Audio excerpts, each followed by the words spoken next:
Let's be honest here, the days of needing a fancy camera for cinematic video are over. In 2025, your phone is seriously all you need. The creators that I see blowing up right now, they are making film quality stuff with just their phones. People are tired of basic videos, they want to see that aesthetic and cinematic vibe, and the phone in your pocket can absolutely deliver it. And that's what I want to help you create today. By the way, I'm Ali, I'm a video creator at Pexels. I've chatted with tons of creators who are crushing it in our platform, and I'm gonna break down exactly how they are doing it. The first thing you have to pay attention to take cinematic videos with your phone is take advantage of all of the cameras you have here, especially the 3x telephoto lens. Using the 3x telephoto lens will immediately give a professional look to your videos. Why? Number one, because it creates a background compression. Number two, because it creates layers between objects. That's a perspective that it was only reserved in the past for professional cameras and professional lenses. You start using this lens, it might take a while to get used to that zoom lens, but I guarantee you your photos and your content with that lens is gonna be really good.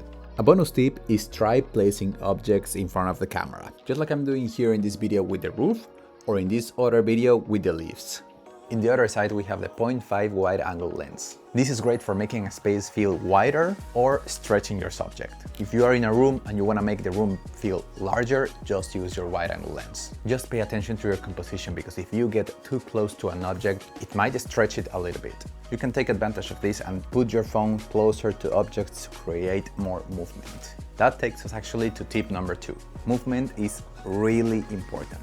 It could be the ambience that is moving, it could be your subject, or it could be you with your camera that is moving, but try having always some kind of movement in your videos. And this is when we take advantage again of the 0.5 wide angle lens that we have on our phones. Because walking while filming with a 0.5 wide angle lens looks really good, and the image stabilization is just the best. There's not gonna be a lot of shakiness because you are capturing everything, and that makes it easier to the phone to stabilize the image. Here are a few tips of movements that you can do to start practicing. You can walk in a straight line towards your subject.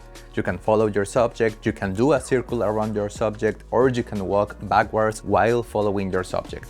Get as creative as you want, take advantage of the stabilization on these phones and just walk, move, play around. Now, let's say instead of the wide angle lens, you decide to use the telephoto lens, the 3x lens on your phone.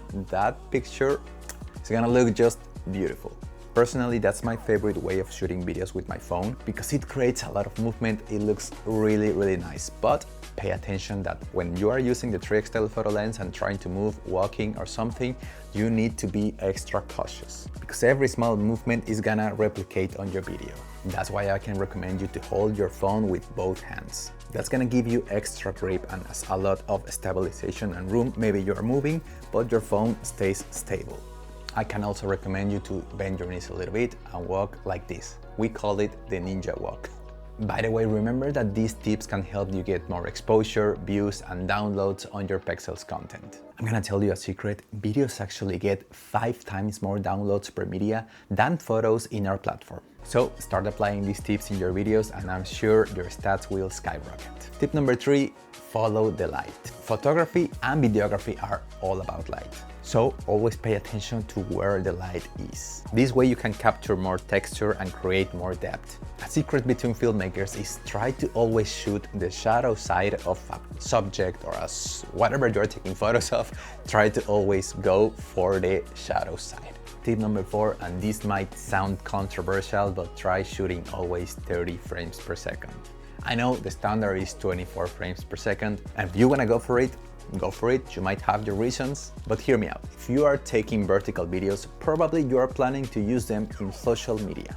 And social media performs the best at 30 frames per second. Okay, tip number 5, this is gonna help you a lot, color grading. And actually you don't need to shoot in log to get really nice colors. Here's an example of how I color grade my videos on my phone using the Photos app. I just go to Edit, select Adjust, and then start moving shadows, highlight, contrast, saturation, warm, a little bit, tweak them a little bit, and then I actually use 2 filters from the presets in the iPhone. I use vivid sometimes and dramatic sometimes, depending on the look that I'm looking for. And that's how I take my videos from this to this. Of course, if you have the memory on your phone to shoot log footage and you have the time to edit and color grade it, that's gonna give you a way better result, but it's really time consuming. So I'm really happy with the result of editing the videos on the Photos app, and I hope this tip is also useful for you. And of course, try to always shoot 4K. This way you have extra room for reframing your shots when you are editing. If you are more curious about camera angles, camera movements, and you want to keep learning some tips and tricks that will elevate the quality of your content, I can recommend you go watch this video right here. So now you know more tips to increase the quality of your videos with your phone. Don't forget to subscribe, upload your content to Pexels, and see you in the next video.